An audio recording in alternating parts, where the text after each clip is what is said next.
इकडे सुनेत्रा पवार महाराष्ट्राच्या पहिल्या महिला उपमुख्यमंत्री झाल्या। महाराष्ट्रात सरकारमध्ये एवढ्या मोठ्या पदावर पोहोचलेली ही पहिलीच महिला। महाराष्ट्रात महिलांना राजकीय सक्षम करण्यासाठी शरद पवारांनी मुख्यमंत्री असताना 1994 साली स्थानिक स्वराज्य संस्थांमध्ये महिलांना 33% आरक्षण दिलं होतं। आता त्यांचीच सून महाराष्ट्राची पहिली उपमुख्यमंत्री झाली। मात्र या शपथविधीला सुनेत्रा पवारांचे सासरे शरद पवार उपस्थित नव्हते। एवढंच नव्हे तर या शपथविधीबद्दल आपल्याला काहीही माहित नाही असं देखील पवारांनी स्पष्ट केलं। सुनेत्रा पवार उपमुख्यमंत्री झाल्यावर शरद पवार नाराज का आणि पवारांच्या नाराजीचे नेमके अर्थ काय पाहूयात।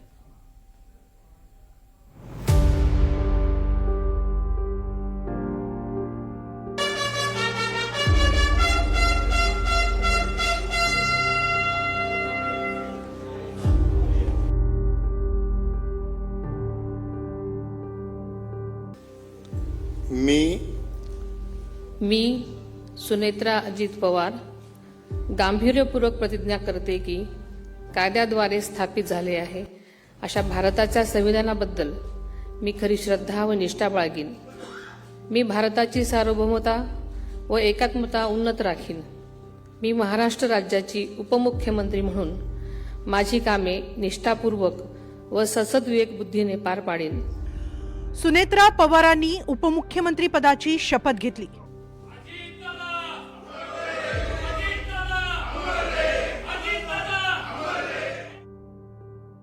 मात्र या शपथविधीला एकाची अनुपस्थिती प्रकर्षानं जाणवली, ती म्हणजे शरद पवारांची।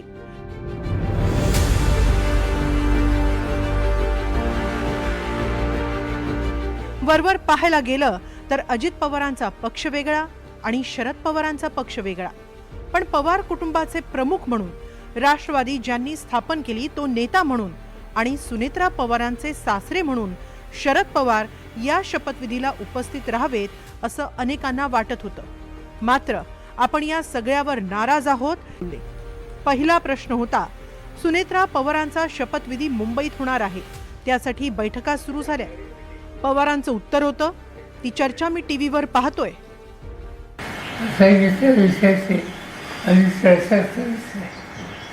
चर्चा इतकं झाली की चर्चा मी वाचतोय वाचतोय मुंबईचा शिव कपूर पटेल, शिव तटकरे हे पक्षाचे प्रमुख, तो त्यांचा अधिकार आहे।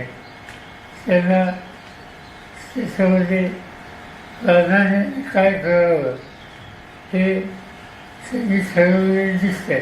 पुढचा प्रश्न होता, शपथविधीला पवार कुटुंबातलं कोण कोण असणार? पवार म्हणाले, माहित नाही। शपथविधीला पवार कुटुंबियापैकी कोण कोण असणार?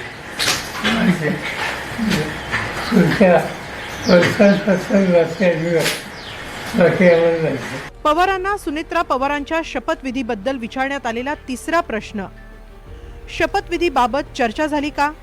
आपण उपस्थित राहणार अशी बातमी आहे। आपण जाणार आहे? पवारांना विचारलं, या सगळ्या प्रक्रियेतून तुम्हाला बाजूला ठेवलं गेलं का? असं दिसतं। त्या संदर्भात खूप चर्चा झाली का तुमची आणि इतर राष्ट्रवादीशी या संदर्भात शपथविधी होतोय किंवा कुटुंब मरणाचे होते?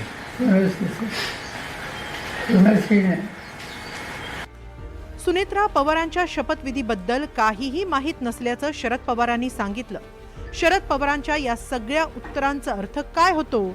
तर अजित पवारांच्या अपघाती मृत्यूनंतर सुनील तटकरे, प्रफुल्ल पटेल, छगन भुजबळ या नेत्यांनी शरद पवारांच्या पक्षासोबत या शपथविधी सोहळ्याबद्दल कोणतीही चर्चा केलेली नाही। सुनेत्रा पवार यांची शरद पवारांबरोबर भेट झालेली नाही। तसंच सुनेत्रा पवार यांनीही शरद पवारांना शपथविधीबाबत कल्पना दिलेली नाही आणि त्यामुळेच अजित पवार गेल्यानंतर पवार कुटुंबियांमध्ये सर्व काही आलबेल नाही का, असा प्रश्न आहे।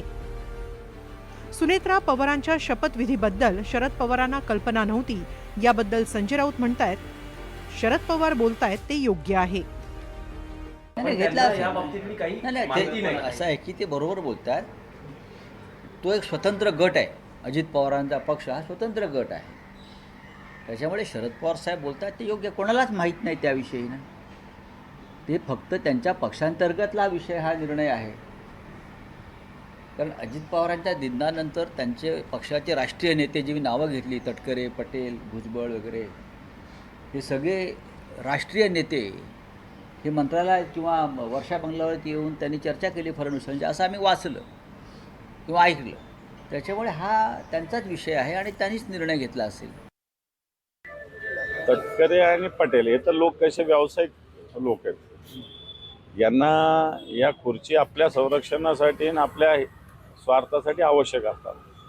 छगन भुजबळ किंवा धनंजय मुंडे हे वेगळे नेते आहेत, समजा मी त्यांच्याविषयी असं बोलणार नाही. परंतु या दोन तर बिलकुल यांना स्वतःच्या स्वार्थासाठी, स्वतःच्या संरक्षणासाठी या खुर्चीवर कोणीतरी नवीन येऊन बसण्यापेक्षा आपण सांगितलं तसं ऐकणार आहे अशा पद्धती येऊन बसावं अशा अपेक्षा धरणारेच हे लोक आहेत.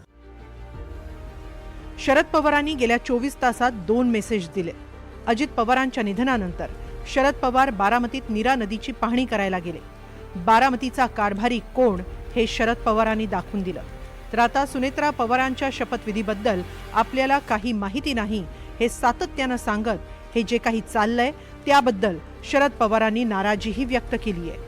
पवारांनी कायम राजकारण उंबऱ्याबाहेर ठेवलं, पण अजित पवारांच्या जाण्यानंतर राजकारण पवारांच्या घरचा उंबरठा ओलांडून घरातही शिरणार का, असा प्रश्न गेल्या 2 दिवसांतल्या घडामोडींनी उपस्थित केलाय.